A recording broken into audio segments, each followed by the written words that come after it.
We've got serious trouble, ladies and gentlemen. And, you know, to the people out there, somebody wrote me the other day and said, I really worry about you, JB. You're just panicking. You're too stressed. You worry too much. Yeah, I do worry. I do worry about where this is all heading. I worry about the consequences of what is about to transpire. I worry about the future of this country. I worry about all of you. I worry about my family. I worry about my future. And to sit here and not worry and not care is absolutely ignorant. You don't have to worry about me. I'm going to continue to take all preparations that I can. I'm going to continue stacking cash, gold, silver, land, skill sets, training, security, and everything in between that I can do with the remaining time. But today was another wake-up call to what is happening. Dow Jones down nearly 700 points. NASDAQ down 295 points. 10-year bond yield today, as I make this video, now 3.96%. That is an increase of 13 basis points today, ladies and gentlemen. You want to talk about volatility? You want to talk about how fast things can happen? I looked at bankrate.com today. 30-year fixed mortgage, 6.85%. We are knocking on the door to 7% here. And while everything is melting down here in the United States as we continue to get deeper into this financial crisis, this economic collapse, the people in Ohio and East Palestine, these poor people, and the outlying areas of East Palestine also, who are going to be affected by this chemical disaster that took place when these railroad cars went off the tracks and deployed thousands and thousands of gallons of toxic chemicals in this small town. And while these people suffer, while these people are staying in hotels on their own tab, while these people don't know what to do, while many of these people are getting sick right now, their dogs dying, the fish in the river there, in the lakes dying, birds dropping out of the sky, people breaking out with rashes, people feeling nauseous. While all this is happening, our administration is over in Eastern Europe giving billions of dollars away. And this isn't to sit here and get political. You know I don't get political. But this is about right and wrong, and love to know your thoughts on this. Should the administration be over in Eastern Europe right now, or should the administration be in East Palestine, Ohio right now, helping these people? Now, it looks to me that we're just giving a blank check to Ukraine, while these people in Ohio are begging for help, begging for money. Nobody in this administration is showing up, and I think that's an outright sin. I think it's absolutely disgusting. And again, this isn't political. This is about right and wrong. This is about looking after people in this country who are suffering through an emergency right now. Many who are sick, many who are going to become sick years down the road, and many who are probably at some point going to be forced to return to their homes because they have no other place to go, no money. And see, when you don't have money, when you don't have financial independence, when you're not wealthy like that top 1%, you may be forced to go to your chemical-riddled neighborhood and wait to get cancer. It's really, really sad. But we've given $115+ billion to Ukraine, a blank check, and now guess what? China and Russia are going to meet. Xi Jinping is going to meet over in Russia, and we are really, I believe, asking for big trouble with putting our nose where it doesn't belong over in Eastern Europe. And now we are forcing Russia and China to befriend even more than ever. And it's a matter of time before China gets into Taiwan, and we're going to see big global changes take place. And you look at the markets today, the volatility, nearly 700 points down on the Dow. We have lost, on the Dow, we have lost all gains for 2023. They've been eviscerated, gone. Geopolitical uncertainty. We have massive debt, massive layoffs happening, inflation running out of control, many people questioning the leadership right here. There are so many things happening, so much uncertainty, and these markets now are feeling the uncertainty. And I believe that today the markets now, again, are questioning more rate hikes, 50 basis points possibly coming. The Fed is going to have to step up here at least 50. They should come in at 1.5% and just pull the Band-Aid off the cut here. But the problem is, again, no matter what the Fed does, and the Fed is responsible for causing a lot of this trouble, but the fact of the matter is, if the government does not stop spending, the Fed can raise rates every month. It's not going to matter when we're signing, $1.7 trillion packages, when we're giving, hundreds of billions of dollars to other countries. It just doesn't matter. And we know that inflation, real inflation, is over 15%. So no matter what the Fed does, I don't think it will be enough. They can't open the pipelines. They can't produce food, and they can't stop the government from spending. So big trouble. I was watching an interview today with Bill Pulte from Pulte Homes. He said, look out for the second half of the year. He believes we're going to see more problems in housing. Existing home sales fell 0.7% in January.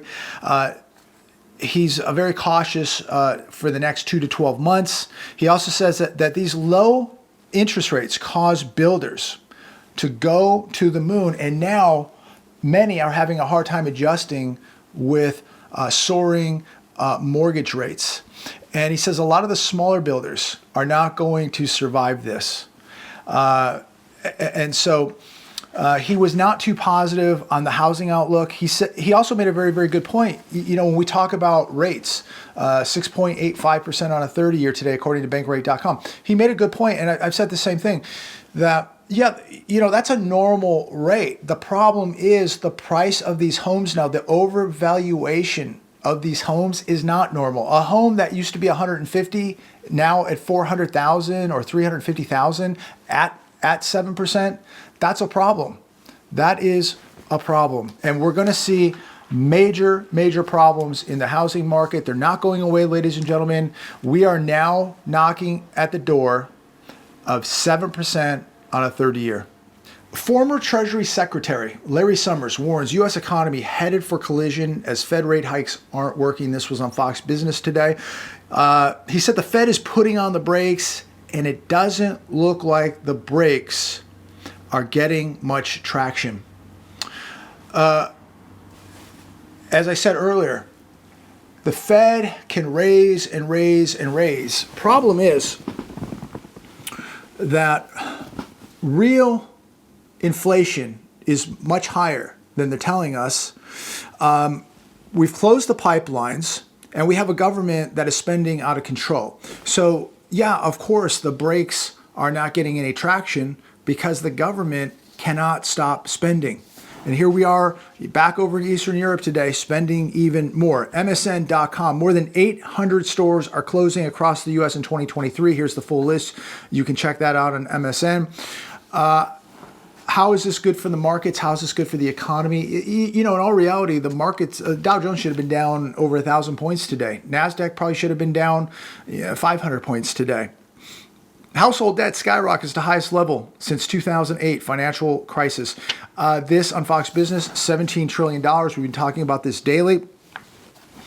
And more news that affected the market today. Walmart and Home Depot are getting ready for a consumer slowdown. Well, it's about time because the consumer has been going broke for quite a while. Both shared cautious full-year guidance that disappointed some investors, it says. Mall players such as Macy's and Nordstrom's could be in even bigger trouble very soon.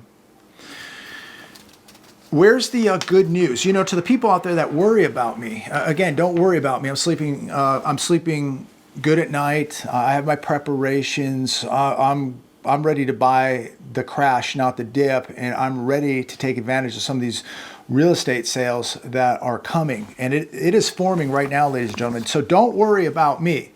I'm a big boy. I can take care of myself. This is why I train daily. This is why I've been making sacrifices and putting away, just like many of you. And thanks for the comments down below. It's so refreshing to know that so many of you are out there moving, working out, getting in better shape, taking a boxing class, doing a jiu-jitsu class, hitting the gym, going for a walk, just doing something active, keeping you know, the body moving, keeping the mind sharp, walking close to God. It's so refreshing to know that you're doing something. And look, I don't sit here to try to be the tough guy, or, you know, I'm a big, bad, tough guy.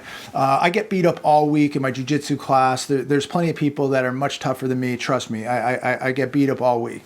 So it keeps me very, very humble.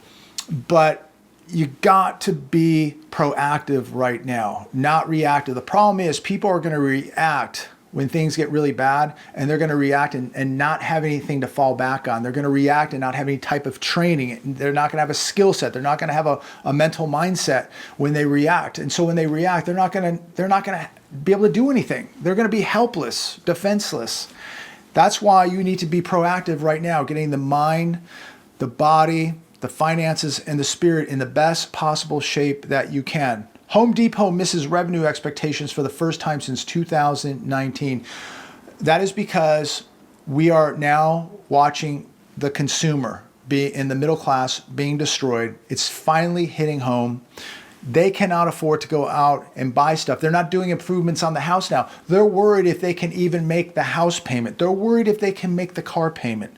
Their savings has been absolutely decimated. The credit cards are getting maxed out. They are paycheck to paycheck, and in many cases, they've lost a paycheck because the spouse has already lost a job. So they're limping along. Instead of 2 paychecks to paychecks, they're 1 paycheck to paycheck.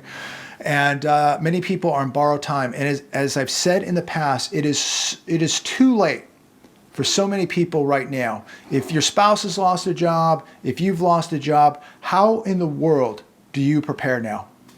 You are just buying time. And this is why I've been making these videos for 5 years, because I could see the writing on the wall. I could connect the dots just like many of you. And many of you have been reporting to all of us in those comments what's happening in your local job market, what's happening in local retail. Retail's being destroyed. What's happening to people you know, family members, the layoffs, just the standard of living, the debt crisis, and how it's affecting people you know. Thank you so much. Please keep the comments coming. And I pray for all of you, and thank you for praying for me and my family. U.S. home sales post 12 straight monthly decline. House price inflation cools. U.S. existing home sales dropped to the lowest level in more than 12 years in January. Existing home sales fell 0.7% in January. Home resales plunged 36.9% year over year. Now, of course, this is going to be blamed. And in this article on CNBC, they're blaming it on the Fed because the Fed is raising rates. That's not why this is all happening. Why this is happening is because we printed $7 trillion in 30 months. We kept interest rates at near zero for a decade. We had the Fed in there buying mortgage-backed securities, and we've created a massive super bubble in housing. That is what has caused the problem. Now, the Fed is reversing course here and trying to fix the problem. They've created a monster here. And while they're trying to fix the problem, we have the government spending money hand over fist, and now the Fed cannot get a hold of this. And this whole thing is going to blow up out of control, ladies and gentlemen. You know, I had somebody write me yesterday saying, well, my wife in Dallas is doing just fine in real estate, doing just fine. And I looked up some of the numbers in Dallas, and boy, you talk about a housing market that's cooling down.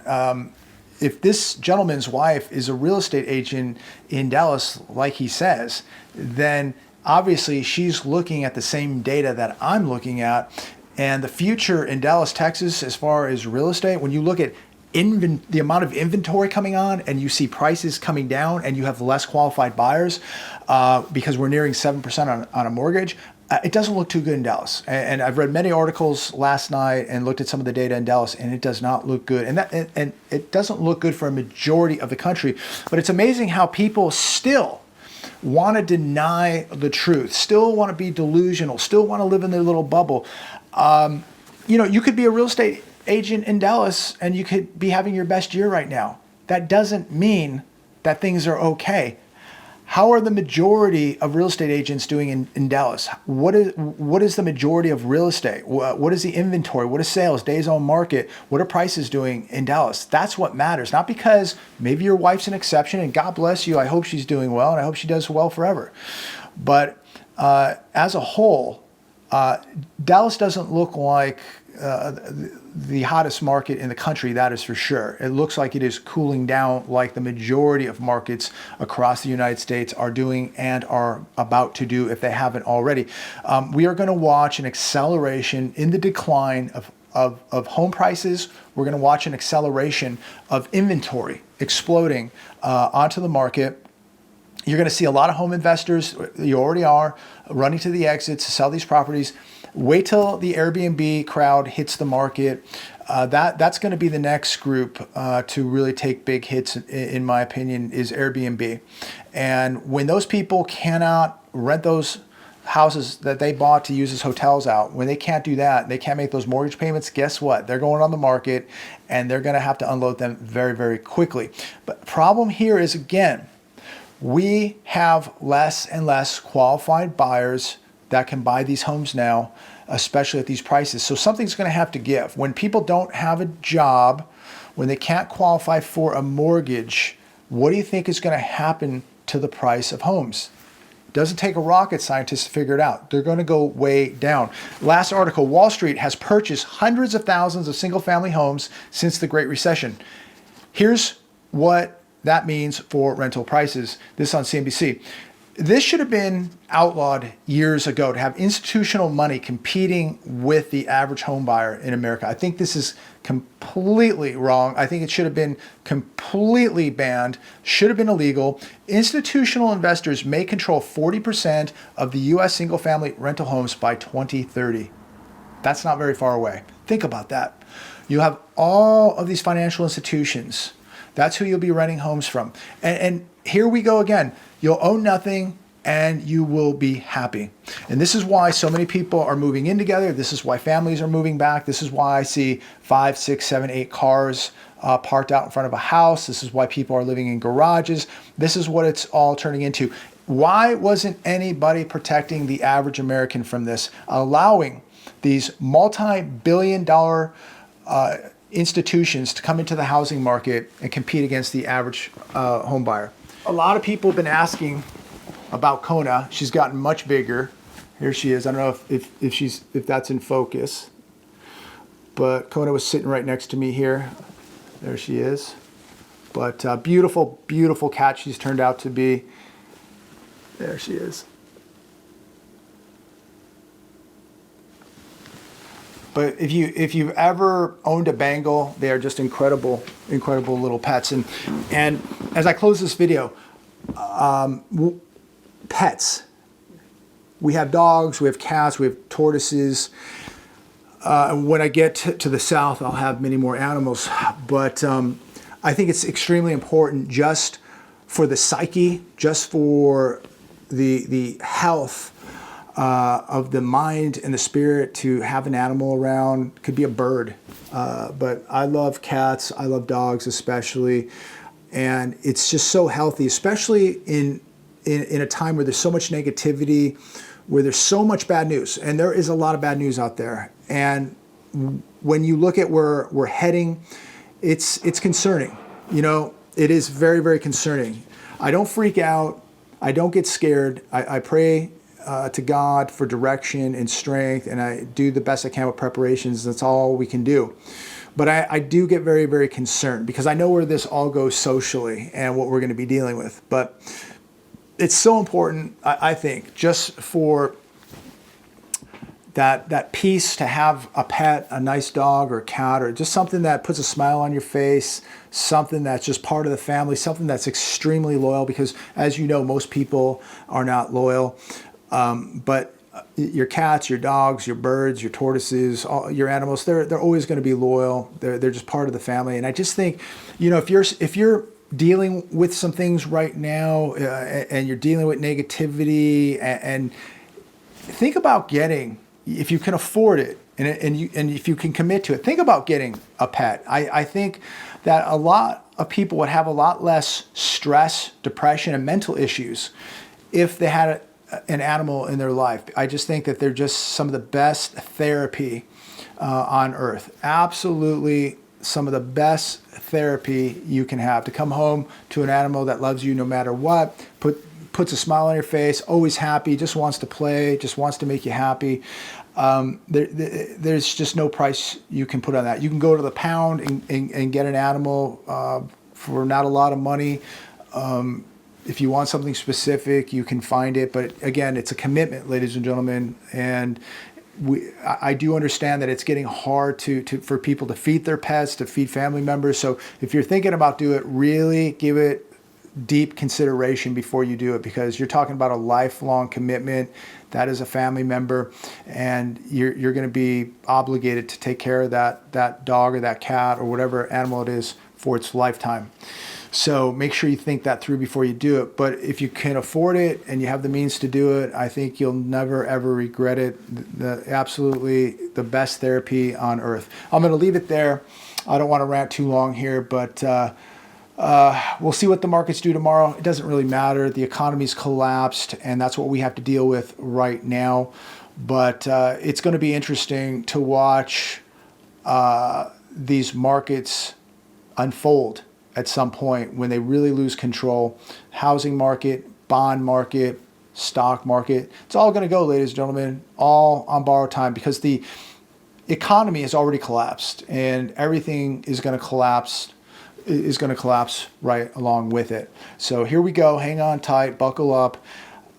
We got some big events coming. God bless.